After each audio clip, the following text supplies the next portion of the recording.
Muito bom dia, muito boa tarde, muito boa noite. Está começando mais um episódio aqui no Clube da FM. Sejam todo mundo muito bem-vindo.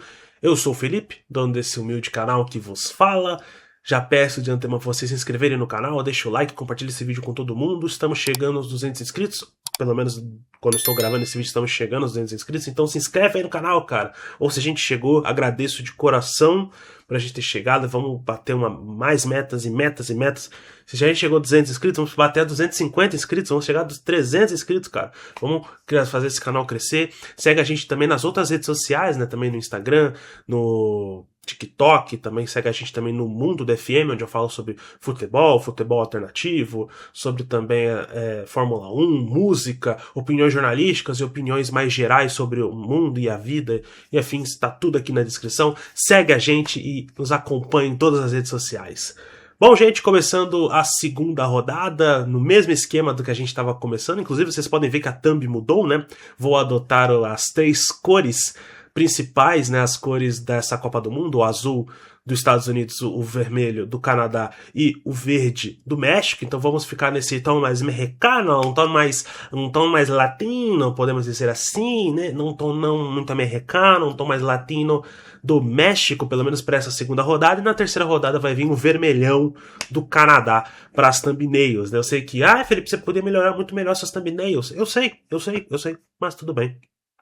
Fica assim por enquanto, talvez numa outra oportunidade possa melhorar mais. Eu tô fazendo tudo sozinho, então é muito mais complicado mesmo.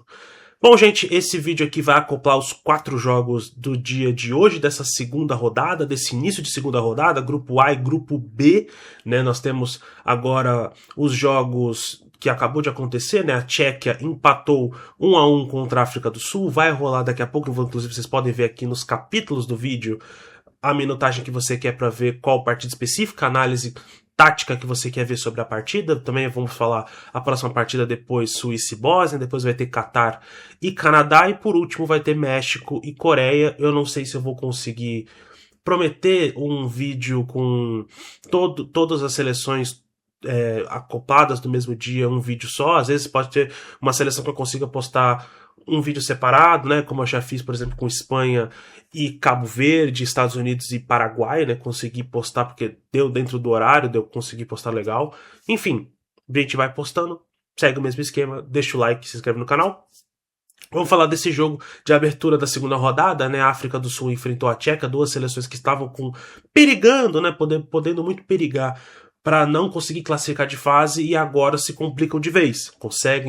A África do Sul consegue um empate no finalzinho, né? Até tentou buscar a virada, ficou um jogo meio maluco. É claro que dentro da maluquice é difícil demais a gente prever muitos movimentos, principalmente do que tentar taticamente, né? Sempre vai as 2 equipes se lançam para frente, seja que não a Deus dará, mas antes, 2 equipes que entraram em campo com propostas totalmente diferentes, né? A gente pensa, por exemplo, na seleção da Tchequia, é uma seleção que a gente já tinha falado na primeira rodada contra a Coreia do Sul, uma seleção muito física, uma seleção de muitas bolas paradas, né? O latereio é uma arma muito importante, não à toa o primeiro gol da Tchequia em Copas do Mundo, pelo menos nessa Copa do Mundo aqui, nasce num gol de bola parada, né? Um gol de latereio, né? Um gol do Krestri, né? Numa falha também do goleiro coreano, do sul-coreano, mas enfim, um gol de latereio, né?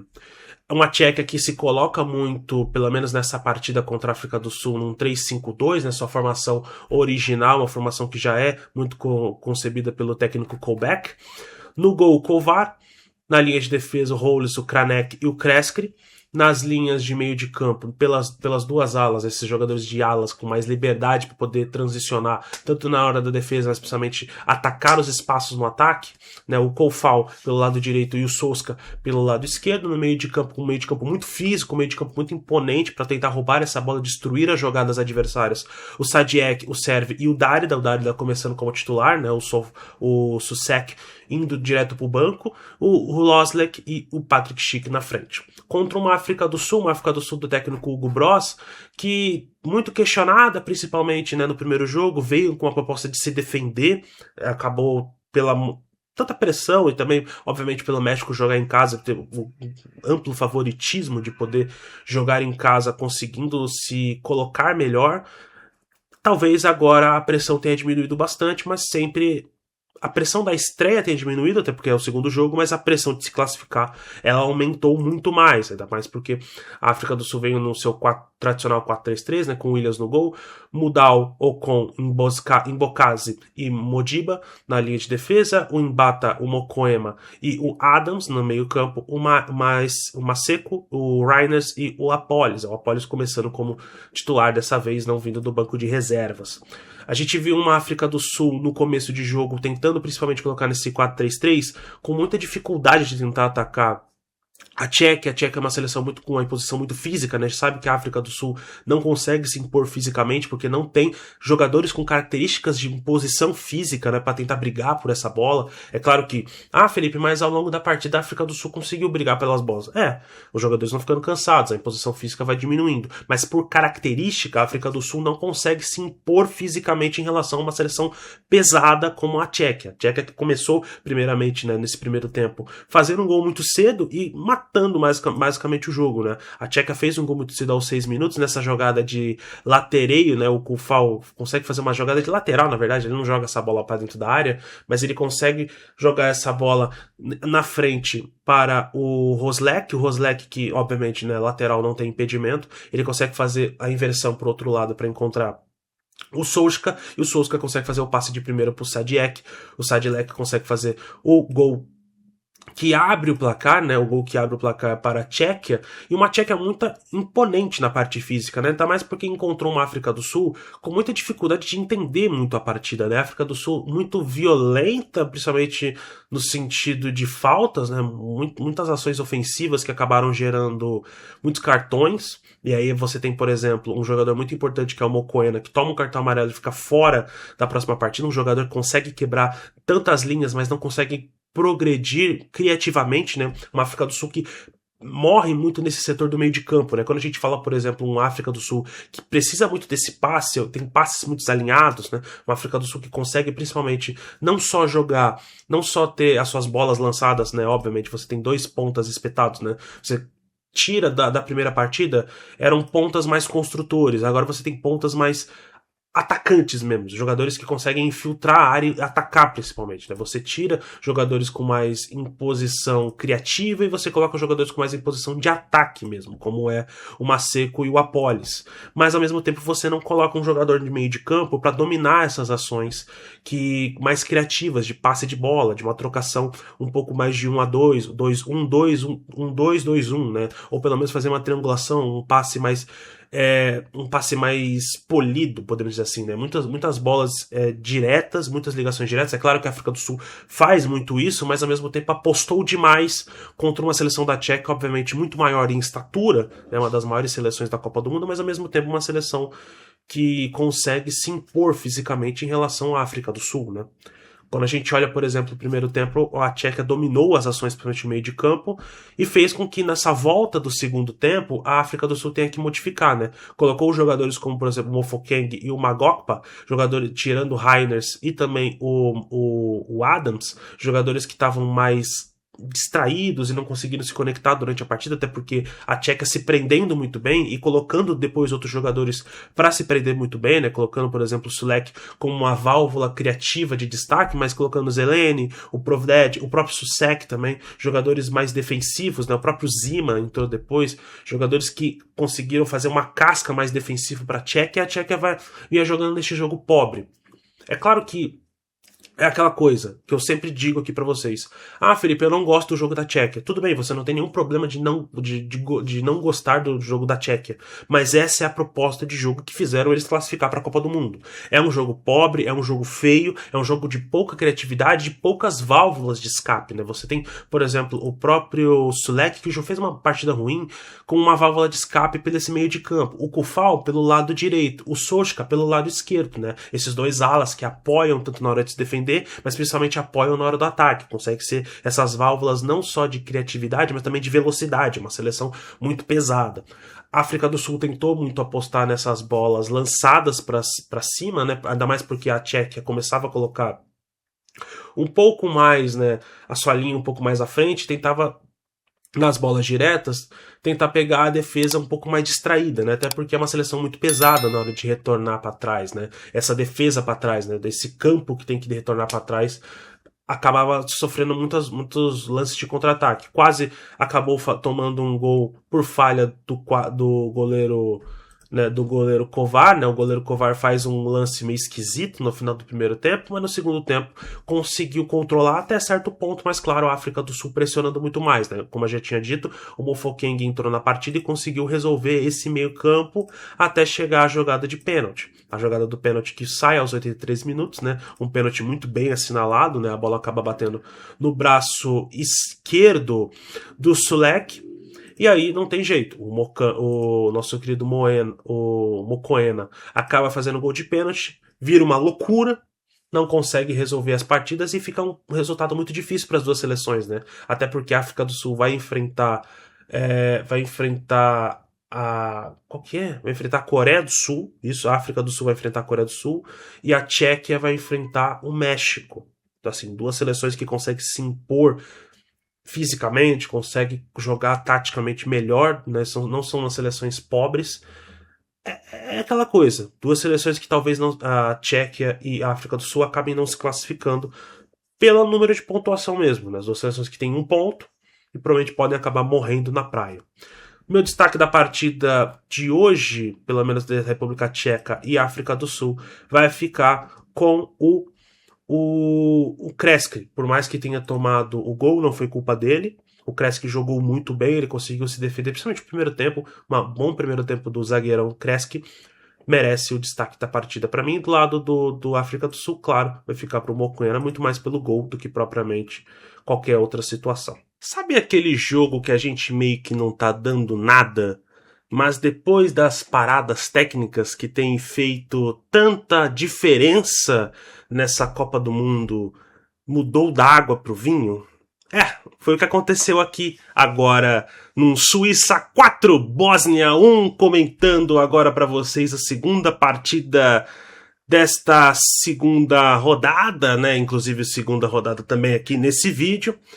Uma Suíça que veio a campo muito pressionada, principalmente depois do empate melancólico contra o Catar, criando muitas oportunidades, né? A gente já tinha comentado aqui no canal, criando muitas oportunidades, principalmente no volume de jogo, né? Obviamente o Catar não é uma seleção que sai muito, que fica muito com a bola, é uma seleção muito defensiva, que tenta partir no contra-ataque, e uma Suíça que normalmente já cria muito, né? Essa Suíça do técnico Yakin é uma Suíça que normalmente tem um meio campo muito forte, né? Tem o Freuler, tem o Xhaka, tem o Aebischer, que são jogadores de muito controle no meio de campo, né? Ainda mais com seus laterais de muita movimentação, que fazem tanto o apoio pelo meio de campo, mas também o apoio para um rebote, um possível rebote, ou um apoio até ofensivo para os pontas, seja o Ndoye, o Embolo, e os laterais sendo o Rodrigues e também o Widmer, né? Com uma zaga muito defensiva, muito sólida também, né? O Akanji é esse jogador que, junto com o Xhaka, ele faz essa função de ser o primeiro jogador de saída de bola, né? Não é um zagueiro muito fixo, o zagueiro que fica mais fixo é o Elvedi,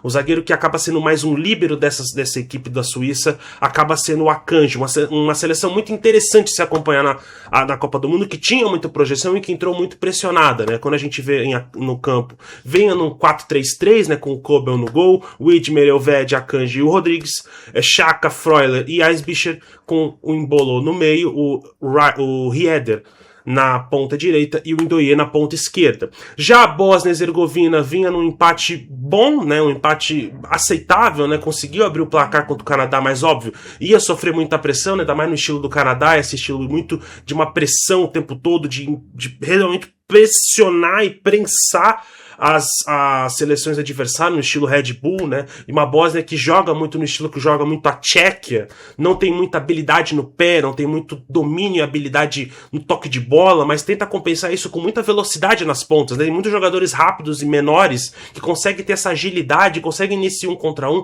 tentar quebrar muitas linhas, né? Você tem, por exemplo, o Bajaraktevic, você tem também o Alek Bovic, também tem o Memik, também tem o próprio Basic, também jogadores de muita velocidade, muita explosão física para tentar partir nesse contra-ataque, e também tem jogadores com muita capacidade defensiva, né? Principalmente a zaga, né? O Katic e o Muharenovic, né? O Muharenovic, um bom zagueiro que acabou sendo expulso nesse jogo. A gente já vai comentar brevemente sobre esse jogo, um jogo muito legal, um jogo que mudou muito da água pro vinho. né? E claro, lá na frente o Dzeko conseguiu estrear finalmente pela seleção da Bósnia, um jogador muito importante, um jogador que vai fazer diferença para a Bósnia. Hoje não conseguiu. É claro, foi muito pressionado, até tentou alguns lances, mas pouco efetivo. Teve também o Demirovic, um jogador alto, um jogador que é muito bom nas bolas aéreas, né? A Bósnia é uma seleção muito alta, se não me engano, é a seleção mais alta em questão de altura na Copa do Mundo, então utiliza muito essas jogadas de latereio, essas jogadas de bola aérea, ainda mais porque tem jogadores muito altos, né? Na zaga tem o Katic, também tem o próprio Muharemovic, como eu já tinha comentado. O Kolasinac é um lateral muito de apoio, mas mesmo assim ele é um lateral mais defensivo, é um time mais defensivo, é um time que joga muito pouco com a bola e tenta sempre esperar para partir no contra-ataque.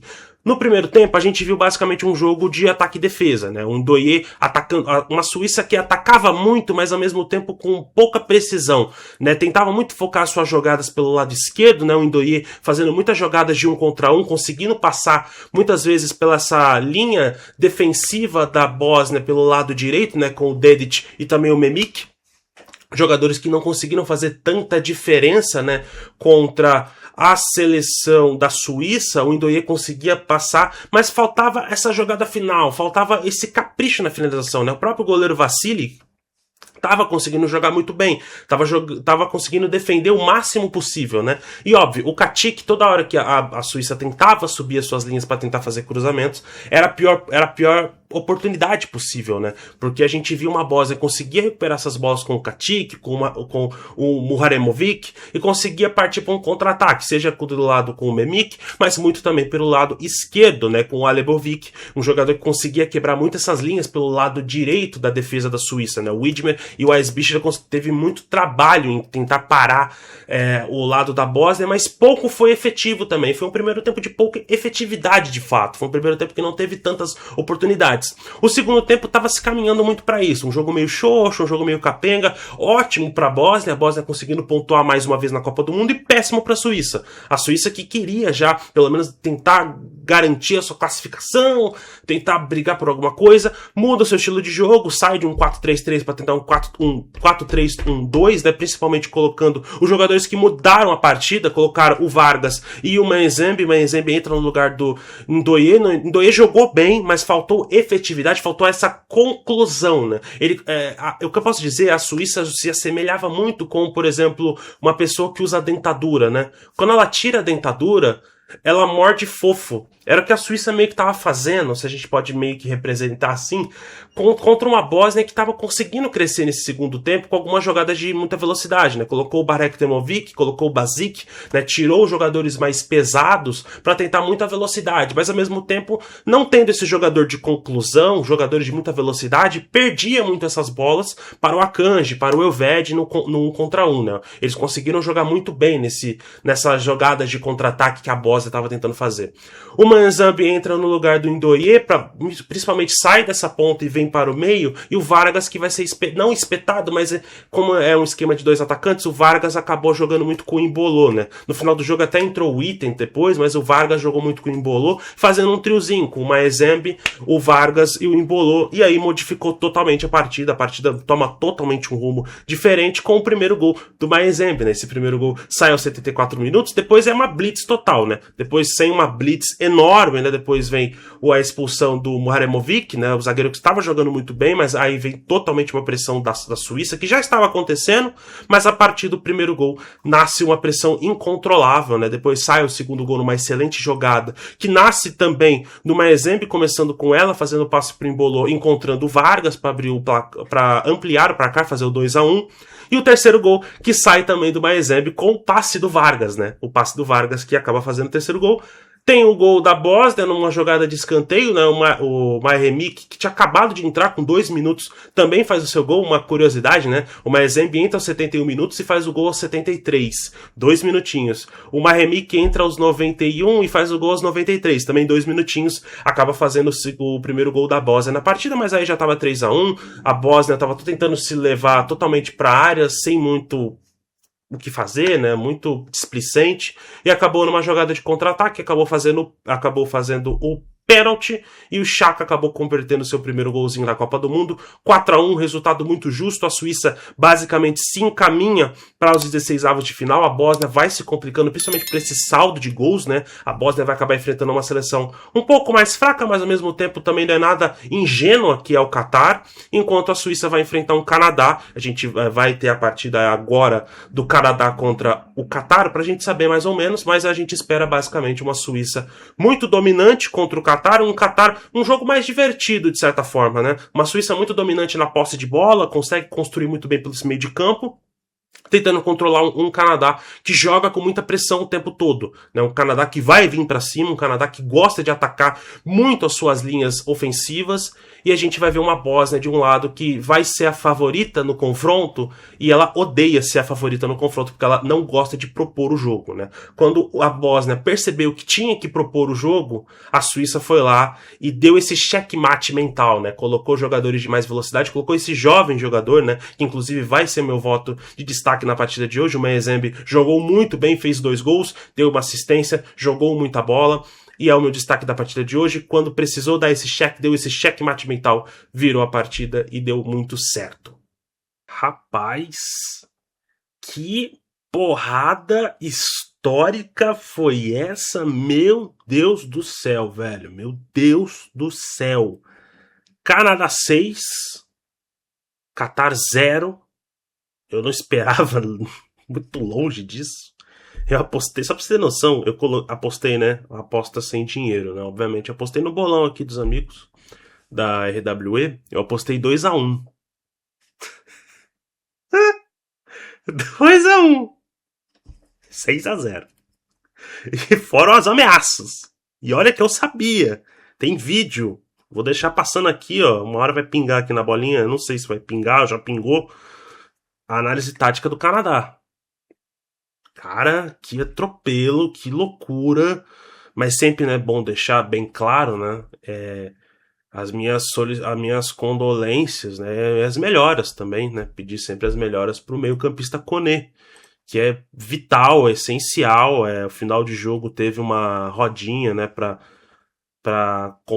consolar toda a situação, né? Ele não tava, obviamente, né? Mas o próprio técnico do Canadá, eu sempre falo no final do jogo, né? Então eu posso ver aqui embaixo, né? Ele tá fazendo uma rodinha pra meio que consolar, né, a galera, pra levantar a moral. Foi um 6-0 muito mais simbólico, lutado, aguerrido. E só pra vocês terem noção, cara, de gols esperados, 4.5 contra 0.18. Posse de bola, 79-21. No segundo tempo foi 91-9. Chutes, 33 contra 2. No gol, 10 contra 0. 5 chances claras contra 0. 19 escanteios contra 1. 514 passes contra 104. Um amasso. Um completo amasso. O Canadá veio com o seu estilo de jogo, né, do Jesse Smart, veio o seu estilo de jogo da escola Red Bull, vem nesse jogo muito de pressão, esse jogo de posse de bola, ao mesmo tempo que gosta de controlar, já sai mordendo os adversários, principalmente na saída de bola. É um time muito ofensivo, é um time muito que gosta de se arriscar. Obviamente, o problema do Canadá vem muito também nessa... Como ele levanta muito as linhas são muito, muito ofensivas, né? As próprias linhas defensivas acabam ficando mais ou menos no meio de campo, em jogadas de seleções, como o próprio Catar joga, né? Com bolas diretas, né? Por exemplo, poderia ter lançado bolas pro Edmilson, pro Afif, explorar essa profundidade e esse campo atrás, né? Da linha de zaga, né? Explorar esse campo. É claro que o Canadá precisa também uma linha muito coordenada, né? E o De Forderolis, o Cornelius jogando muito bem, o Lareia também jogando muito bem, o Johnston jogando muito bem. Cara, não tem nenhum destaque que eu posso dizer aqui nessa seleção do Canadá. O jogo foi inteiramente do Canadá, sabe? Do Canadá. Eu não vou nem falar muito do Catar, mas só pra vocês terem noção, né? A seleção do Lopetegui, só pra poder dizer quem jogou, né? Porque o amasso, não tem muito o que fazer. A Bunada no gol, não pegou nada mesmo, né? A Oi na linha de defesa, vendo um 4-3-3, né? A Oi, Pedro Miguel, Kolou e o Al-Amin, Gaber, Madibo e Laie, Edmilson Júnior, Atsugari e o Afif. Do lado do Canadá, a seleção que a gente já conhece do Jesse March, seleção que vem com muitos problemas, né? Tem mais um problema grave, né? Que é a lesão que tira da Copa o Koné, que tava jogando muita bola, cara. Esse moleque tava jogando muita bola. É claro que quem entrou não sentiu, né? Que foi o Nathan Saliba, jogou muito bem também. E já tinham perdido outros jogadores, né? Por exemplo, nessa partida, por uma lesão muscular, o Alef Jones não esteve no banco, né? Ele não era titular, não é reserva, zagueiro reserva, mas tava fora dos relacionados. E já tinha perdido antes da Copa o Marcelo Flores, né? Então já tinha perdido uma promessa mexicana canadense que escolheu o Canadá, não conseguiu jogar a Copa por lesão. E aí perde o Koné também, né? Já tinha a dúvida de poder perder o Bombito, que acabou voltando hoje. O próprio o Afonso Davies não precisou entrar hoje, o que é bom ao mesmo tempo que é ruim, porque é legal ele poder ter um pouco mais de minutagem, ao mesmo tempo pegar um pouco mais de ritmo, mas eu acho que ele não estava 100% para poder ser utilizado. Um Canadá que fez muito volume, muita pressão em cima da Bósnia, conseguiu empatar, mas uma estreia muito tensa, muito nervosa. Tudo bem, é estrear em casa, ser um dos países sedes, é outra história. Contra uma Bósnia muito fechada, muito retrancada, conseguiu fazer o gol primeiro e se retrancou ao máximo para tentar segurar. E aqui um Qatar quer fazer a mesma coisa. O Qatar sabia que não ia conseguir jogar e tentava explorar os levantamentos de conexões diretas, mas é claro que não ia conseguir, porque foi um amasso desde o início de jogo, né? Os primeiros gols, né, do Larry, do David e até a expulsão, né, do Al-Amin, foram todas geradas e todas lançadas pelo Buchanan e pelo Alf Johnson, né? Os Johnston jogando muito bem, o Buchanan criando muitas jogadas e muitas jogadas de ofensividade, né? Fazendo os primeiros gols, o Larry, David, teve até o terceiro gol, né, do Jonathan David, que até teve uma excelente defesa do Abunada, mas que a bola acabou num rebote. E aí o Qatar já estava entregue no primeiro tempo, não tinha muito o que fazer. É um jogo até difícil de falar, porque eu já falei o histórico do jogo no começo, só para vocês entenderem que não teve jogo. Até porque depois, né, teve a lesão do Koné aos 57 minutos, né? O Madibo acabou fazendo a falta que quebrou a perna do Koné e ele teve que ser expulso, obviamente, né? Por falta grave.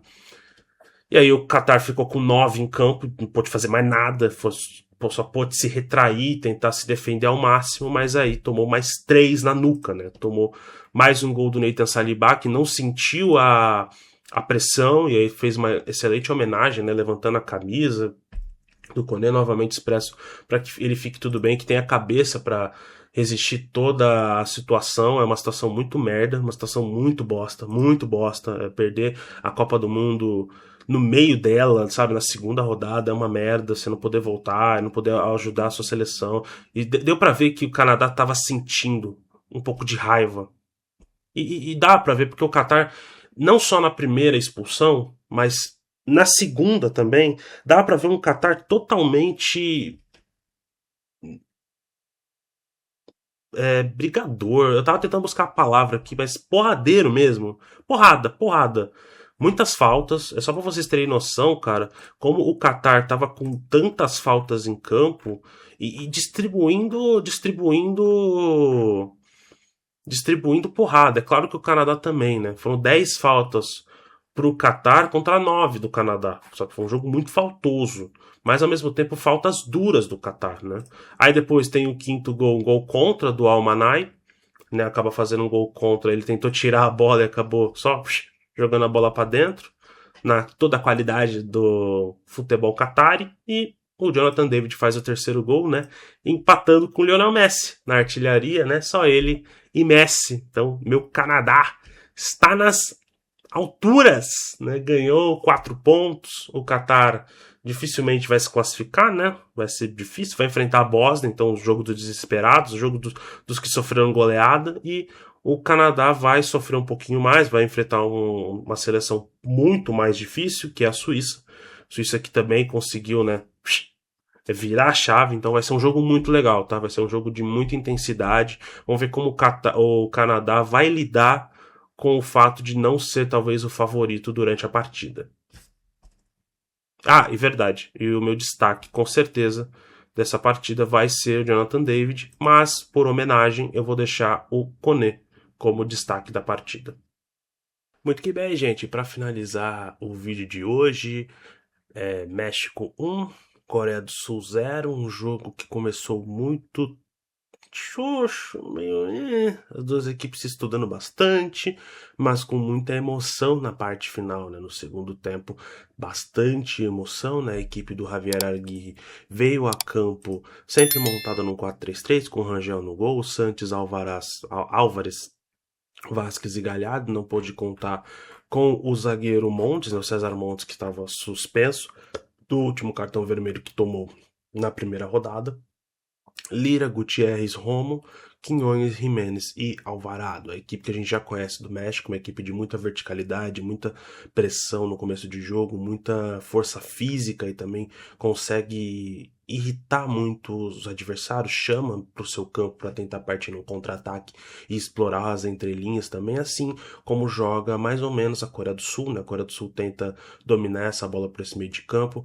A Coreia do Sul, do técnico Hyung Min-bio, né, vem colocado num 3-4-2-1, né, principalmente quando vai se defender, fica numa linha de 5 com os dois alas voltando para voltar a ser dois laterais, né, então vem com o goleiro Kim Seung-gyu, vem com uma linha de defesa com o Lee, o Kim Min-jae e o Lee Jin-koo. Aí vem numa linha de uma linha com 4 meias, né? O Kim Mong-wan, o Hwang Min-bio, o Park Seung-ho, o Sei Hong-woo e o Lim Kang-in.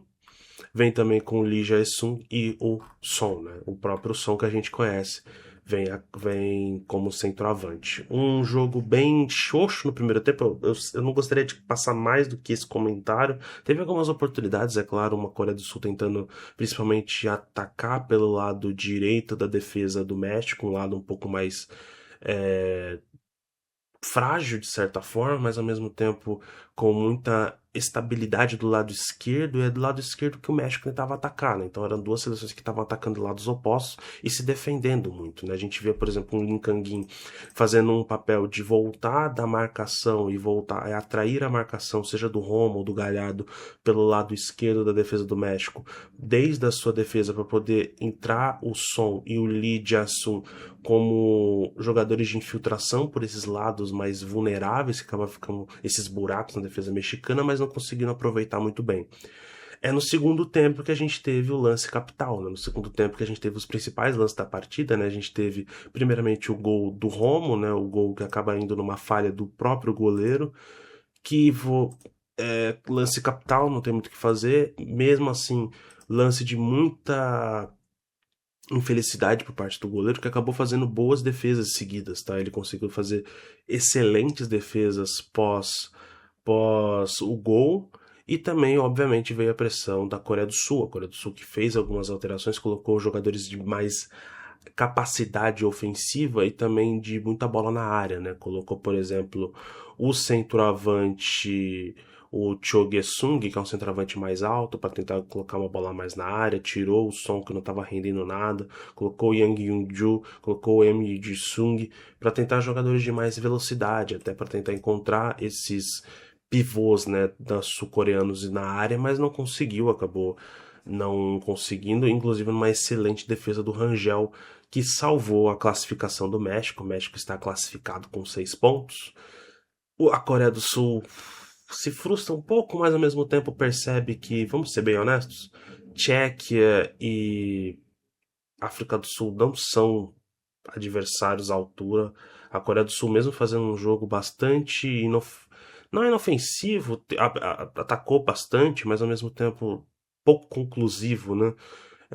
Mesmo sendo pouco conclusivo, é melhor do que a África do Sul e que a Tchequia, então não acho que não é nenhum problema. São seleções que jogam com muito pouco, ou fazem muito pouco, né? Ou tentam fazer muito com pouco também.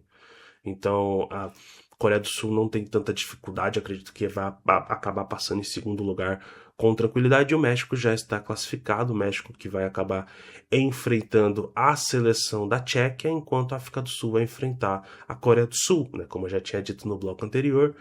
Mas vamos deixar as loucuras para a próxima rodada. Diga o que vocês acharam nos comentários. É verdade, o meu voto de hoje vai ser pro Romo, muito pelo gol, uma partida meio xoxa, mas no segundo tempo mais animado. Diga o que você achou nos comentários, deixa o like, se inscreve no canal, compartilha esse vídeo com todo mundo, segue a gente, estamos chegando a 200 inscritos. Se a gente chegou, não sei, vamos chegar a 200 inscritos, agradeço do fundo de coração. Segue a gente também nas outras redes sociais, se cuidam, bebam água e até mais.